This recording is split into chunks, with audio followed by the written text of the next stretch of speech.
ಸಮಸ್ಯೆಗಳನ್ನು ಪರಿಹಾರ ಮಾಡಲಿಕ್ಕೆ ಅವತ್ತಿನ ಪರಿಸ್ಥಿತಿನಲ್ಲಿ ಜನರ ಬಯಕೆ ಏನಿದೆ, ಪಾರ್ಲಿಮೆಂಟು ಬಯಕೆ ಏನಿದೆ,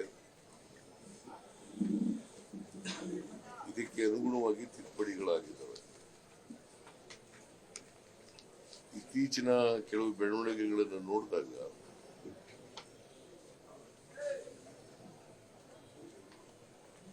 ಸಂವಿಧಾನದ ಬಗ್ಗೆ ಗೌರವ ಇಲ್ಲದೆ ಇರತಕ್ಕಂಥ, ಸಂವಿಧಾನದ ಆಶಯಗಳಿಗೆ ವಿರುದ್ಧವಾದಂತಹ ಅಭಿಪ್ರಾಯಗಳನ್ನು ವ್ಯಕ್ತ ಮಾಡ್ತಕ್ಕಂಥ ನಾವು ಕಾಣ್ತಾ ಇದ್ದೀವಿ.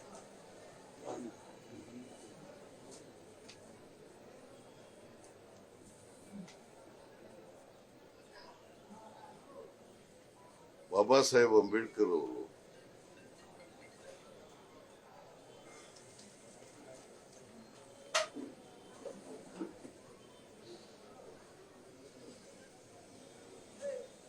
ಒಬ್ಬ ಸ್ಟೇಟ್ಸ್ಮನ್ ಆಗಿ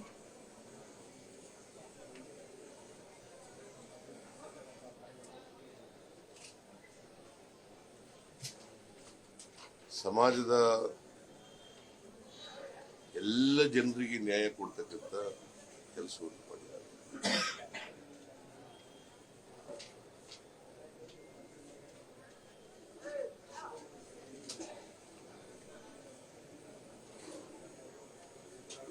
ಇದು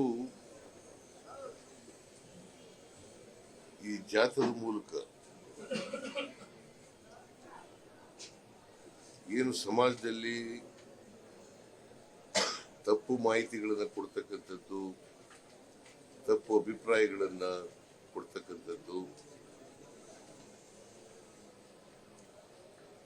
ಸಂವಿಧಾನಕ್ಕೆ ವಿರುದ್ಧವಾದಂಥ, ಪ್ರಿಯಾಂಬಲ್ಗೆ ವಿರುದ್ಧವಾದಂಥ ಅಭಿಪ್ರಾಯಗಳನ್ನು ವ್ಯಕ್ತ ಮಾಡ್ತಾ ಇರ್ತಕ್ಕಂಥದ್ದು, ಇದಕ್ಕೆಲ್ಲ ಉತ್ತರ ಕೊಡ್ಲಿಕ್ಕೋಸ್ಕರವಾಗಿ ಈ ಜಾಥಾ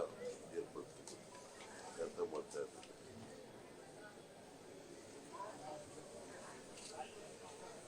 ಅದ್ರ ಜೊತೆಗೆ ಅಮೃತ ಮಹೋತ್ಸವವನ್ನು ಕೂಡ ಆಚರಣೆ ಮಾಡಲಿಕ್ಕೋಸ್ಕರ ಬೆಂಗಳೂರಿನಲ್ಲಿ 24ನೇ ತಾರೀಕು ಮತ್ತು 25ನೇ ತಾರೀಕು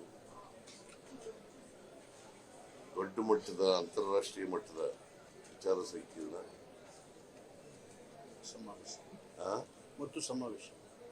ಮತ್ತು 25ನೇ ತಾರೀಕು ಸಮಾವೇಶ, ಫೆಬ್ರವರಿ 24, 25. I repeat, February 24, 25. 25ನೇ ತಾರೀಕಿಗೆ ದೊಡ್ಡ ಸಮಾವೇಶ ಅರಮನೆ ಮೈದಾನದಲ್ಲಿ ನಡೀತದೆ.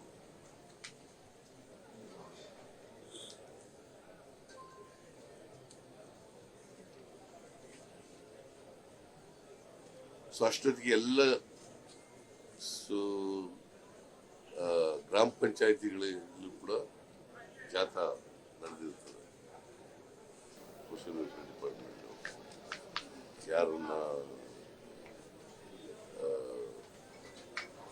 ಸಮಾವೇಶಕ್ಕೆ ಯಾರನ್ನ ಭಾಷಣ ಕರೀಬೇಕು, ಮತ್ತೆ ಸಂಕೀರ್ಣದಲ್ಲಿ ಯಾರ್ಯಾರು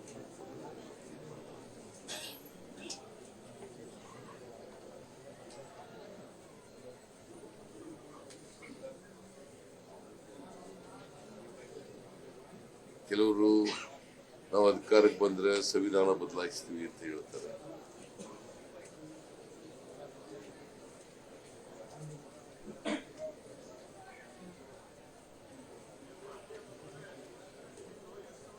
ಕೆಲವರು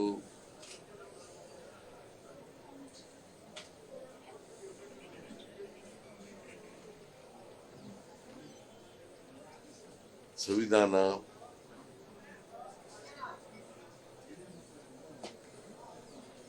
ಮನುಶಾಸ್ತ್ರಕ್ಕೆ ಅನುಗುಣವಾಗಿಲ್ಲ ಅಂತ ಹೇಳೋದು.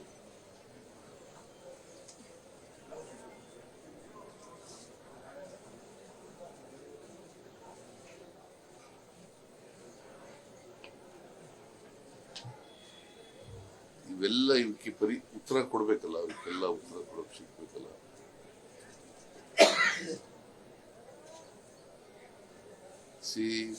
ಸ್ಟಾಲ್ವರ್ಡ್ಸ್ಗಳೆಲ್ಲ ಇದ್ರು ಕಾನ್ಸ್ಟಿಟ್ಯೂಂಟ್ ಅಸೆಂಬ್ಲಿ.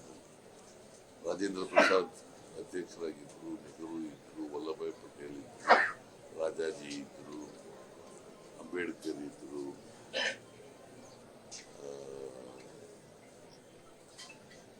ನಮ್ಮ ಯಾರು ಆಜಾದ್ ಇದ್ರು, ಮೌಲಾನಾ ಆಜಾದ್ ಇದ್ರು. ಬಹಳ ಜನ ಸ್ಟಾಲ್ವರ್ಡ್ಸ್ಗಳೆಲ್ಲ ಇದ್ರು. ಬಹುಶಃ ಈ ದೇಶದ ಸಮಸ್ಯೆಗಳ ಬಗ್ಗೆ ಅಲ್ಲಿ ಚರ್ಚೆ ಆದಷ್ಟು ಬೇರೆ ಚರ್ಚೆ ಆಗಿಲ್ಲ. ನಾನು ಅದಕ್ಕೆ ಯಾರಿಗೆ ರಾಜಕೀಯದಲ್ಲಿ ಆಸಕ್ತಿ ಇರ್ತಕ್ಕಂಥವರೆಲ್ಲರೂ ಕೂಡ ಓದಬೇಕು. ಕಾನ್ಸ್ಟಿಟ್ಯೂಂಟ್ ಅಸೆಂಬ್ಲಿ ಡಿಬೇಟ್ಸ್ ನಾನು ಕನ್ನಡದಲ್ಲಿ ಮಾಡಿಸಿದ್ದೀನಿ. ಆಗಿದೆ. ಅನುಕ್ಷಣದ ಸುದ್ದಿಗಳಿಗಾಗಿ ವಿಸ್ತಾರ ನ್ಯೂಸ್ ಯೂಟ್ಯೂಬ್ ಚಾನೆಲ್ ಸಬ್ಸ್ಕ್ರೈಬ್ ಮಾಡಿ. ಹೊಸ ಸುದ್ದಿಗಳ ನೋಟಿಫಿಕೇಶನ್ಗಾಗಿ ಬೆಲ್ ಐಕಾನ್ ಕ್ಲಿಕ್ ಮಾಡಿ. ಲೇಟೆಸ್ಟ್ ಅಪ್ಡೇಟ್ಸ್ಗಾಗಿ www.vistaranews.com ವೆಬ್ಸೈಟ್ಗೆ ವಿಸಿಟ್ ಮಾಡಿ. ಅಂಗೈಯಲ್ಲೇ ಜಗತ್ತಿನ ಸುದ್ದಿ ತಿಳಿಯಲು ವಿಸ್ತಾರ ನ್ಯೂಸ್ ಕನ್ನಡ ಆಪ್ ಡೌನ್ಲೋಡ್ ಮಾಡಿ.